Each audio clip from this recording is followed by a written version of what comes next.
Hello दोस्तों, तो कैसे हैं आप सब लोग। स्वागत करता हूं मैं आपके अपने चैनल मैथ जीरो से में, जिसमें हम बहुत कुछ सीख चुके हैं। अगर आपने पिछली वीडियोस नहीं देखी हैं तो एक बार जरूर देखें।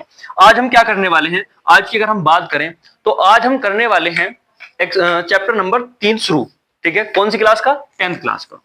मैं मैथ पढ़ा रहा हूँ 10th क्लास का। ठीक है, अगर आप चैनल पे जाएंगे, प्लेलिस्ट में जाएंगे तो आपको प्लेलिस्ट मिल जाएगी क्लास 10th मैथ। ठीक है भाई, और उसमें हमने चैप्टर नंबर तीसरा आज हम पढ़ाएंगे, जिसमें 2 चैप्टर कंप्लीट कर लिए हैं। ठीक है, और ऐसे कंप्लीट करे हैं बिल्कुल जीरो से, है ना। मतलब एक को एक चीज के बारे में बताया कि आया तो कहां से आया, कैसे आया। आप एक बार देखेंगे तो आपको पता चल जाएगा। चैप्टर नंबर 3 की शुरुआत करते हैं, जिसका नाम है दो चर वाले रैखिक समीकरण युग्म। दो चर वाले रैखिक समीकरण युग्म। ठीक है, तो पहले तो हमें इसका मतलब पता होना चाहिए कि इसका मतलब क्या है, फिर हम इसके बारे में थोड़ी सी चर्चा करेंगे कि क्या चीजें कहां से आती हैं, क्या गुणांक होते हैं। ठीक है, थोड़ी सी चर्चा उसके बाद करेंगे हम। फिलहाल तुम इसको देखो जरा।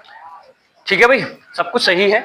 तो हम जरा बात करते हैं अब दो चर वाले रैखिक समीकरण युग्म। देखो, दो मतलब दो ही है, इसका मतलब तो दो ही है। चर और चर क्या है? ठीक है, मैं तो ये मान के कराऊंगा कि तुम्हें कुछ भी नहीं आता है, तब देखते हैं कि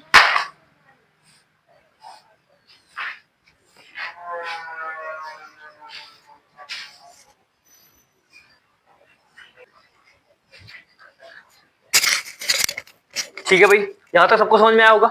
यहां से मैं बात कर रहा था कि दो का मतलब दो है, और चर चर क्या है। ठीक है, बिल्कुल जीरो से बताऊंगा, ये बताऊंगा कौन सी चीज क्यों है और कैसे है। आप बस बने रहें। तो इसको हम कहेंगे चर, और एक और शब्द आएगा, उसको कहेंगे हम अचर। अब ये दोनों शब्द क्या हैं और इनमें क्या आता है। ठीक है, देखो, अचर का मतलब है जो परिवर्तित ना हो, और चर का मतलब है जो परिवर्तित हो जाए। ठीक है, जैसे अगर मैं चर में बात करूं तो चर में हमारे आते हैं एबीसीडी, जिनको हम मानते हैं कि एक्स वाई जेड, या फिर टी मान लो, यू मान लो, ठीक है, या बी मान लो। तो ऐसे जितने भी ये हैं किसमें आएंगे? चर में आएंगे। और अचर में क्या आएगा? अचर में आएंगे हमारी गिनती, 1 2 3 4 5 इस प्रकार की। ठीक है, कभी कभी ए और बी को भी हम क्या मान लेते हैं? गिनती मान लेते हैं। तो ये गिनती की तरह कार्य करती है। अब इनको हम चर क्यों कह रहे हैं? क्योंकि देखो, मैं अगर मानूं कि माना कोई संख्या है और संख्या को मैंने x मान लिया, तो वो संख्या कितनी भी हो सकती है, और संख्या के अलग अलग मान भी हो सकते हैं। 4 भी हो सकता है, 5 भी हो सकता है, 6 भी। मतलब ये जो है स्थिर नहीं है, और अगर स्थिर नहीं है तो फिर ये क्या हो जाएगा? हमारा चर हो जाएगा। ठीक है, अगर ये स्थिर होता तो ये क्या कहलाता? अचर। अब जैसे मैंने अचर में लिखा है 1 2 3 4 5 6, तो इसका मतलब ये अचर है। ठीक है, अगर ये अचर है तो ये परिवर्तित नहीं होंगे। मतलब अगर तुम एक का मान देखोगे तो वो एक ही रहेगा, दो का मान देखोगे तो दो ही रहेगा, तीन का मान देखोगे तो तीन ही रहेगा। ऐसा थोड़ी है कि एक का मान दो हो जाए, दो का मान तीन हो जाए, तीन का मान चार हो जाए। ऐसा नहीं है। ठीक है, और अगर ऐसा नहीं है तो ये हमारे अचर होंगे, ये हमारे चर होंगे। अब हम क्या पढ़ रहे हैं? दो चर। ठीक है, यानी इनमें से कोई दो चर उस समीकरण में हमें मिलेंगे। रैखिक समीकरण युग्म। युग्म का मतलब होता है जोड़ा। युग्म का मतलब होता है भैया जोड़ा। ठीक है, अब ये क्या है? रैखिक समीकरण। रैखिक समीकरण वह समीकरण होती है जिस समीकरण की घात एक हो। ठीक है, जिस समीकरण की घात एक हो, एक हो, वो क्या कहलाती है? हमारी रैखिक समीकरण कहलाती है। ठीक है, इतनी बात समझ में आई। रैखिक समीकरण, द्विघात समीकरण, त्रिघात समीकरण ये पढ़ी होंगी, और मैंने भी पढ़ाई है। अगर तुम पिछले वीडियो देखोगे तो तुम्हें मिल जाएगा। ठीक है भाई, जिस समीकरण की घात एक होगी वो क्या हो जाएगी? हमारी रैखिक समीकरण हो जाएगी। इतनी बात समझ में आई? ठीक है भैया, अब इसमें हमें कैसी समीकरण देखने को मिलेंगी? पहली बात तो जोड़ा मिलेगा, मतलब दो समीकरण है। युग्म मतलब जोड़ा, तो हमें दो समीकरण मिलेंगी, दो चर वाले। ठीक है, और रैखिक रैखिक समीकरण तुम्हें समझ में आया है ना। अगर रैखिक समीकरण का हम ग्राफ बनाते हैं तो वो एक सीधी लाइन आता है, इसलिए इसको रैखिक समीकरण कहते हैं। ठीक है, इसकी घात कितनी होती है? एक। मतलब दोनों जो हमारे चर हैं उनकी कितनी घात होगी? एक एक। ठीक है, इतनी बात समझ में आई? चलो, अब इसमें तुम कैसा देखने को मिलेगा? तुम्हें कुछ इस प्रकार देखने को मिलेगा, जैसे मैं लिख दूं 2y प्लस के x प्लस के 3 बराबर का 0। तो ये एक समीकरण है भाई, है कि नहीं है? ऐसे अगर मैं लिख दूं x प्लस का y प्लस का 6 बराबर का 0, तो ये एक समीकरण है। तो ऐसी हमें दो समीकरणें मिलेंगी, और हमसे कहेगा कि x और y के मान बताइए। ठीक है, देखो, अब इसमें एक चीज और बता दूं छोटी सी, वो ये है, जैसे इसमें x और y दो चर हैं। चर क्यों है? क्योंकि ये मान परिवर्तित हो जाता है। ठीक है भैया, अब इनके जो, अगर मैं इसमें 3 4 दे देता, एक्स वाई जेड दे देता और मुझसे कहता एक्स वाई जेड के मान निकालो, तो एक्स वाई जेड के मान 2 समीकरणों से नहीं आ सकते। अगर वो चर 3 देगा ना तो फिर 3 ही समीकरणों से उनके मान निकलेंगे, वरना अगर हम कोशिश करें 2 समीकरणों से निकालने की तो बिल्कुल भी नहीं निकलेंगे। ठीक है भाई, इतनी बात समझ में आई। इसके बाद जो इसमें सवाल है बड़े आसानी से तुम कर लोगे सारे, बस पढ़ते रहो, बाकी मैं कुछ नहीं कहना चाहूंगा, है ना, क्योंकि इधर उधर की ये करना, वो बड़ाई करना है, ऐसा मुझसे नहीं आता। जो है ये है, जो समझ में आ रहा है तो ठीक है, नहीं आ रहा तो भी ठीक है भाई, फ्री पढ़ा रहा हूँ। जिसकी समझ में आ रहा है अच्छा है, जिसकी नहीं आ रहा मत समझो भाई, कहीं और देख लो, बिल्कुल फ्री है सारा, और एक कोई क्लास वाइज है। ठीक है, तो पढ़ेंगे जरा। अब हमने ये 2 समीकरणें लिखी, इनके मान निकालने पड़ेंगे। अब इसके बारे में थोड़ा सा बताते हैं अभी। ठीक है, अब इसमें जो है इनके जो नाम है, ये जो 2 लिखा हुआ है इसका कुछ गुणांक है, ये 3 लिखा हुआ है, इनके नाम क्या है? देखो एक शब्द आएगा तुम्हारा गुणांक। ठीक है भाई, गुणांक शब्द आएगा, ये पिछले चैप्टर में मैंने समझाया है कि गुणांक क्या होते हैं।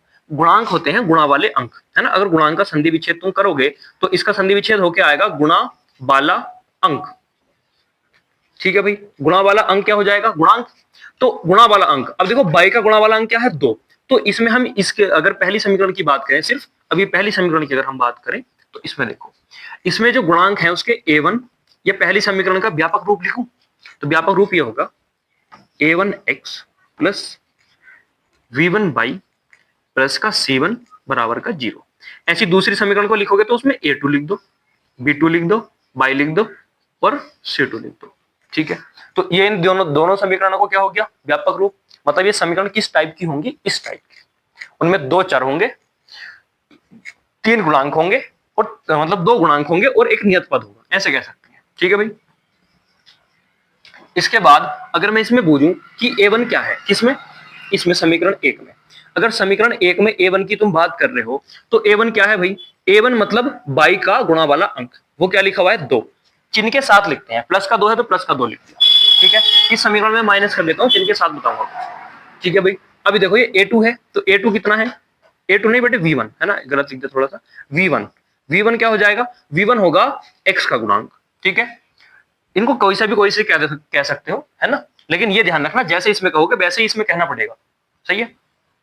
अब इसमें a1 के साथ x था, तो ये जो व्यापक समीकरण है, देखो थोड़ा सा गलत हुआ है, आई बता दे कहा। इसमें मैंने a1 के साथ x लिया है तो x का गुणांक 1 होगा, तो a1 का मान बेटे 1 होगा, है ना, अगर व्यापक समीकरण से देखेंगे तो। अब मैंने बाई के साथ क्या लिया है? b1, तो बाई के साथ क्या है? 2, तो b1 का मान कितना होगा? 2 होगा, और c1 एक अकेला पद होगा नियत, यानी कि इसका मान हमारे पास 3 होगा। तो ये पहली समीकरण की बात हुई। अगर मैं दूसरी समीकरण की बात करूं तो उसमें देखो अगर इसमें देखूंगा मैं तो a2 b2 c2 है। a2 किसका है? x का, तो x का गुणांक कितना है? 1, तो a2 हो जाएगा 1। b2 किसका गुणांक है? बाई का, तो बाई का गुणांक है माइनस का 1, यानी कि b2 बराबर हो जाएगा माइनस का 1। चिन्ह के साथ लेंगे, इतना बात ध्यान रखें। c2 कितना हो जाएगा? c2 हो जाएगा हमारा 6। ठीक है भाई, इतनी बात समझ में आई। अब थोड़ा सा और आगे चलें। अगर किसी को और समझना है इसमें तो बता दे, कमेंट में बता देना और समझा देंगे। पहली बात तो मैं कोशिश करता हूँ कि सारा एक बारी में हो जाए। ठीक है भाई, यहाँ तक सबको समझ में आया होगा। अब मैंने क्या समझा दिया तुम्हें? मैंने तुम्हें एक व्यापक समीकरण से, यानी कि a1x plus v1y plus c1 बराबर 0, और ऐसे अगर मैं बात कर लूं a2x plus b2y plus c2 बराबर 0, तो इन 2 समीकरणों पे हमने बात करी है, जिसमें a1 v1 और c1 क्या है? गुणांक है। ठीक है, a2 b2 c2 क्या है? दूसरी समीकरण के गुणांक है। ठीक है, इनका थोड़ा सा नाम अलग करने के लिए हमने 2 लगाया है। x और y क्या है? x y हमारे चर हैं। ठीक है, कितने चर हैं इसमें? 2। इसमें भी कितने चर हैं? 2। तो c क्या है? c नियत पद कह सकते हो या गुणांक भी कह सकते हो। ठीक है, ये भी क्या है? गुणांक है। ठीक है भाई, अब अगर मैं इसमें तुमसे बात करूं कि अगर इसमें मैं ग्राफ में तुम्हारे से थोड़ी सी बात करते हैं। ग्राफ जो है इसका क्या बनेगा भाई? एक सीधी रेखा आएगा। मान लिया कि ये एक रेखिक समीकरण है ना, माना क्या, ये तो है रेखिक समीकरण। क्यों है? क्योंकि जिसमें चर की घात 1 होती है वो रेखिक समीकरण होती है, समीकरण की घात 1 होती है, रेखिक समीकरण होती है। ये भी एक रेखिक समीकरण है, तो माना इसका ग्राफ ये आ गया और दूसरी का ग्राफ ये आ गया। ऐसा मान सकते हैं भाई, दो आ सकते हैं, तो ये रेखाएं क्या पता एक दूसरे के समांतर हो, ऐसा भी हो सकता है। या फिर क्या हो सकता है भाई? ऐसा हो सकता है कि ये रेखाएं एक दूसरे को काट जाएं, ऐसे करके काट जाएं एक बिंदु पर, ऐसा भी तो हो सकता है। या फिर ऐसा भी हो सकता है कि ये रेखाएं एक दूसरे पर संपाती हो। संपाती का मतलब क्या होता है? कि इसी बिंदु पर बैठी हुई हो। एक ही रेखा पे दूसरी रेखा हो, तो ऐसा भी हो सकता है। तो इनका पता कैसे चलेगा?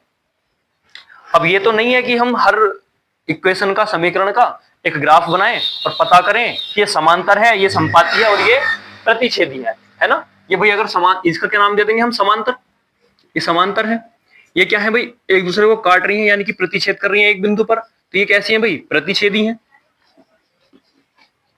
और इसकी बात करें संपाती, तो ये एक दूसरे को अनेक बिंदुओं पर काट रही है, तो ये क्या है? हमारी संपाती है। ठीक है, इतनी बात समझ में आई? तो इनका पता कैसे चलेगा? हर समीकरण का ग्राफ तो नहीं बनाएंगे। ग्राफ तो वैसे अगर तुम देखोगे तो एनसीईआरटी के नए सिलेबस के हिसाब से इसकी जो 3.1 एक्सरसाइज है ग्राफ वाली, मतलब ग्राफ हटा दिया गया है। पहले जो है कॉपियों के साथ एक ग्राफ पेपर आता था, अब शायद आना बंद हो गया है ना, तो ग्राफ तो हटा दिया गया है, लेकिन मैं बताऊंगा, आप समझते रहे। ठीक है, तो इसमें हमने क्या क्या देख लिया भैया कि ये जो दो रेखाएं हैं कैसी भी हो सकती हैं, संपाती हो सकती हैं, समांतर हो सकती हैं और प्रतिच्छेदी हो सकती हैं। तो इनका कैसे पता करेंगे? सबसे पहली बात तो यही है कि इनका पता कैसे करेंगे। तो इनका पता करने के लिए हमें इन गुणांकों की जरूरत पड़ेगी। ठीक है, इन गुणांकों की जरूरत पड़ेगी। और गुणांक क्या क्या है? अब देखो पता कैसे चलेगा। जैसे मैं इसका गुणांक a1 ले लूं और इसका गुणांक a2 ले लूं और इनका अनुपात करूं, दोनों समीकरण मैंने ली, a1 a2, और इनका क्या करा मैंने? अनुपात। और इनका अनुपात करके मैं फिर b1 b2 का अनुपात करूं, v1 और v2, और फिर मैं c1 और c2 का अनुपात करूं। ठीक है, तो मैंने इनके गुणांकों का अनुपात कर लिया, किस किस का? पहली समीकरण का और दूसरी समीकरण का। ठीक है भाई, अगर देखो वीडियो पसंद आ रही हो तो एक बार लाइक जरूर करो। सही है। अब इसके बाद देखो, इसके बाद क्या है कि हमने अनुपात कर लिया। अब यदि a1 बराबर नहीं है v1 v2 के और बराबर नहीं है c1 c2 के, तो ऐसी कंडीशन जब बनेगी तो हम कहेंगे कि रेखाएं प्रतिच्छेदी हैं। कैसी हैं? प्रतिच्छेदी रेखाएं हैं। और अगर रेखाएं प्रतिच्छेदी हैं तो इनका हल होगा। हल होगा से मतलब क्या है? x और y के यूनिक मान होंगे। यूनिक मतलब जो एक दूसरे से मैच रेखाएं, मतलब अलग अलग हो। ठीक है, तो प्रतिच्छेदी रेखाएं हैं और इसका हल होगा, एक यूनिक हल होगा, लिख सकते हैं। यूनिक को हम लिखते हैं अद्वितीय हल। ठीक है, इनका क्या होगा? अद्वितीय हल होगा, क्योंकि एक बिंदु मिल जाएगा। तो यहाँ ये बिंदु हमने x, y मान लिया, तो कोई इस पे x मान होगा, दूसरा इस पे y मान होगा, तो x, y हो जाएगा।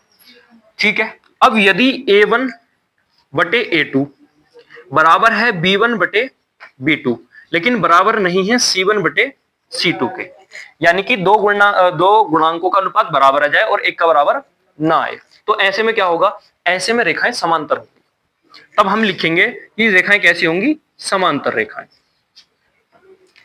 ठीक है भाई, ऐसे में जो हमारी रेखाएं हैं वो क्या हो जाएंगी? समांतर। यहां तक सभी को समझ में आया? अगर इसके बाद बात करें, अच्छा समांतर रेखाएं, तो इसका हल होगा या नहीं होगा? देखो हल तब होगा जब ये रेखाएं एक दूसरे को कहीं पे काटे। तो समांतर रेखाओं में तो कहीं नहीं काटेंगी। देखो भाई, समांतर रेखाओं में कहीं काट थोड़ी रही है, कहीं नहीं काट रही, तो इसका कोई भी हल नहीं होगा। मतलब हम यहाँ से x और y के मान, अगर समीकरण में समांतर हुई ना रेखाएं, तो हम फिर x और y के मान बता ही नहीं सकते। ठीक है, तो हम यहां लिखेंगे कोई हल नहीं होगा, कोई हल नहीं होगा। ठीक है भाई, इतनी बात समझ में आई?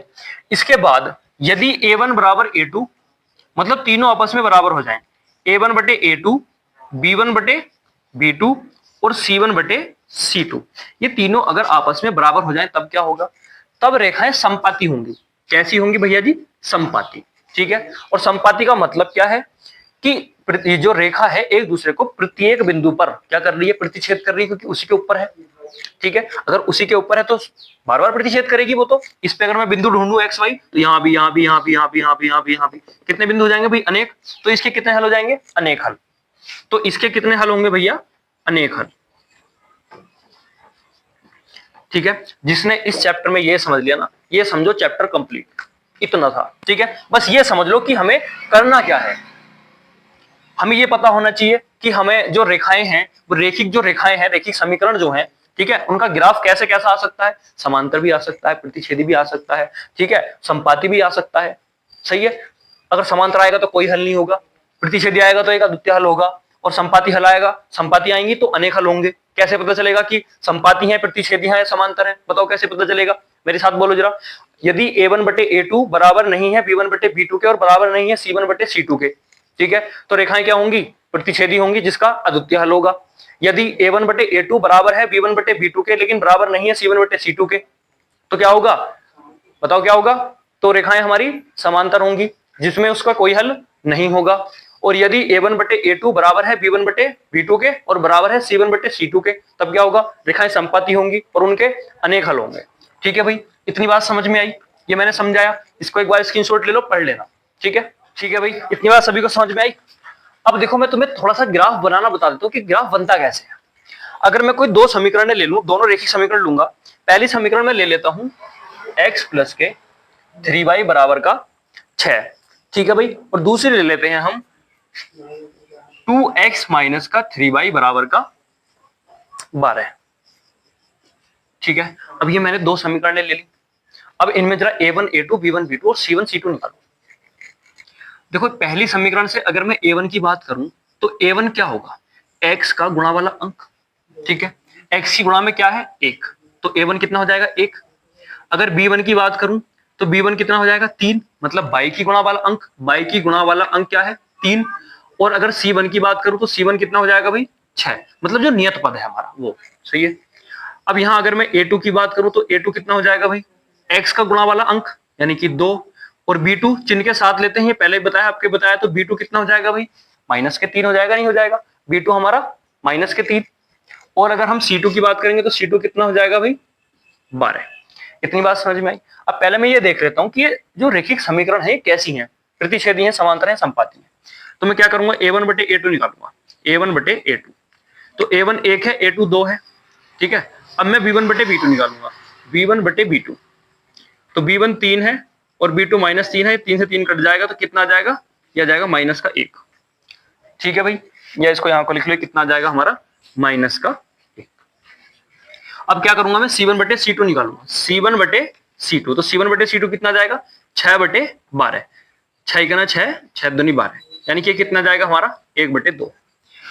अब देखो क्या a1 बटे a2 बराबर है b1 बटे b2 के, ऐसा तो नहीं है कि a1 बटे a2 बराबर हो किसके, b1 बटे b2 के, ठीक है। क्या ये बराबर है c1 बटे c2 के, अगर इसकी बात करें c1 बटे c2, तो देखो a1 बटे a2 बराबर नहीं है b1 बटे b2 के, तो c1 बटे c2 बराबर हो या ना हो इससे फर्क नहीं पड़ेगा, क्योंकि ये यही बराबर नहीं है, ये इसके तो बराबर आ रहा है लेकिन इसके बराबर नहीं आ रहा, तो फिर दोनों कंडीशन आगे लिखनी पड़ेंगी कि ये इसके बराबर है, इसके बराबर नहीं है, है ना। तो c1 बटे c2 से हमारा यहाँ मतलब थोड़ा सा कम हो जाता है, कहाँ पे जाके, प्रतिच्छेदी रेखाओं में। तो ये देखो a1 बटे a2 बराबर नहीं है b1 बटे b2 के, इसका मतलब क्या हुआ, इसका मतलब ये हुआ कि जो ये रेखाएं हैं, या जो ये रेखिक समीकरण है, ये एक दूसरे को काटेंगे किसी एक बिंदु पर, ठीक है। अब इनका ग्राफ देख लें, ठीक है, आ जाओ देखो। अच्छा ये तो हमने पता कर लिया, सही है। अब हम क्या करेंगे, इसका ग्राफ बनाना है, सही है। तो ग्राफ बनाने के लिए क्या किया जाता है, पहले अक्ष बनाए जाते हैं ना, दो अक्ष होते हैं हमारे पास, x और y,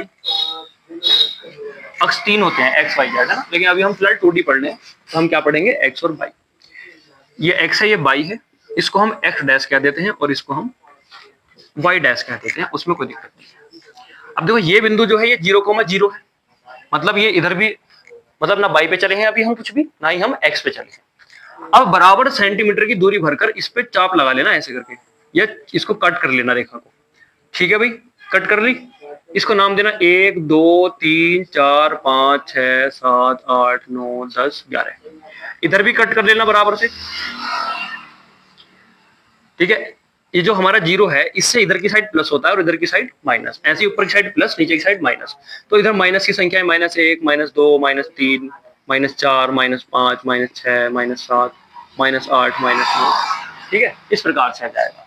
ऊपर की अगर हम बात करेंगे तो ऊपर को हमारा प्लस में चलेगा, यानी कि 1 2 3 4 5 6 7 8, है ना, 9, ऐसे करके 1 2 3 4 5 6 7 8 9, ठीक है। अगर नीचे की बात करेंगे माइनस में चलेगा, -2 -3 -4 -5 -6 -7, इस प्रकार हमने इस पे कट कर लिया। अब जरा इनको, जो हमारा x है, जो हमारी पहली समीकरण है, इससे x का मान निकालो। तो अगर मैं इस समीकरण से x का मान निकालूंगा तो x यहीं छोड़ दूं और इसको उधर पहुंचा दूं, तो हो जाएगा 6, इधर प्लस है, बराबर के उधर जाएगा तो माइनस के 3y, यहां से इतना आ गया। ठीक है, अब दूसरी समीकरण से भी यही काम करो, x का मान निकालो। तो यहां से अगर तुम x का मान निकालोगे तो x का मान देखो कितना आएगा, ये इधर माइनस में तो उधर प्लस में पहुंच जाएगा, तो हो जाएगा 12 प्लस का 3y, और ये इधर इसकी गुणा में तो कायम पहुंच जाएगा भाग में, तो यहां से इस x का मान ये आ जाएगा। ठीक है भाई, अब एक बॉक्स बना लो ऐसे करके, ये समीकरण 1 के लिए है और ये हमारा समीकरण 2 के लिए है। ठीक है भाई,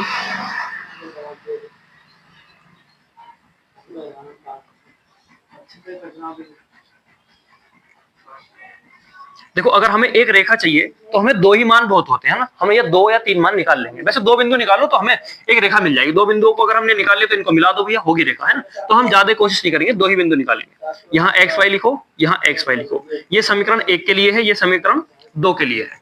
अब देखो एक्स के मान अपनी तरफ से रखो, नहीं एक्स किस पे निर्भर है, बाई पे, तो बाई के मान अपनी तरफ से रखो तो हमें क्या मिलेंगे, एक्स के मान। तो यदि मैं बाई का मान 0 रख दूं तो एक्स का मान कितना मिल रहा है, तो यहाँ 0 रख दूंगा तो एक्स का मान 6, तो एक बिंदु हमारे पास ये हो गया। अब बाई बराबर 1 रख दो, ठीक है, बाई बराबर 1 रखो जरा, तो एक्स का मान कितना मिल जाएगा, 6 माइनस 3, भाई बाई का ना बाई, तो यहाँ 3 आ जाएगा, 6 में से 3 जाएंगे तो 3, तो एक्स का मान 3 मिल गया। ये 2 बिंदु आ गए, नीचे वाले से निकालो जरा, बाई का मान 0 रख दो, तो ये 0, तो ये जाएगा 12/2, 2 छक्का 12, तो बाई 0 पे एक्स कितना है भैया, यहाँ से भी 6 ही आ रहा है।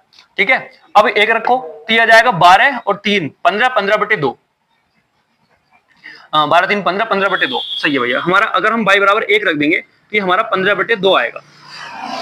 ठीक है, अब हमें यहां से भी 2 बिंदु मिल गए, यहां से भी 2 बिंदु मिल गए भैया। अब जरा आ जाओ इधर, जब हमारे पास 2 बिंदु है, 0,6 कहां होगा, बाई पर 0 और एक्स पर प्लस का 6, तो 0,6 यहीं तो होगा भाई, 5 6, ये होगा हमारा 0,6 बिंदु। दूसरा बिंदु है हमारा 3,1, तो एक्स पर 3 और बाई पर 1 दोनों प्लस का, एक्स पर 3 और बाई पर 1, यानी कि ये वाला बिंदु।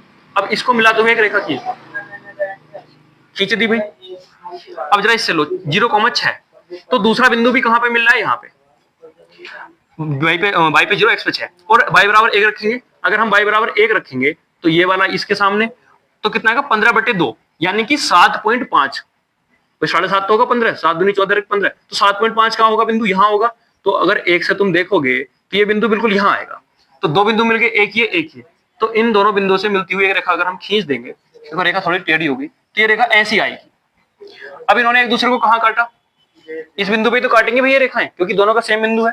तो ये बिंदु जो है हमारा 6,0, पहले एक्स वाला लिखते हैं फिर बाई वाला, 6,0, तो ये एक बिंदु ऐसा है जिसका अद्वितीय हल है, ये एक्स है ये बाई है, जो इसका अद्वितीय हल है, और ये इनका क्या हो जाएगा, ग्राफ हो जाएगा। ठीक है भाई, इतनी बात समझ में आई सभी बच्चों को, एक बार बताएंगे जरा, इतनी बात समझ में आई भाई।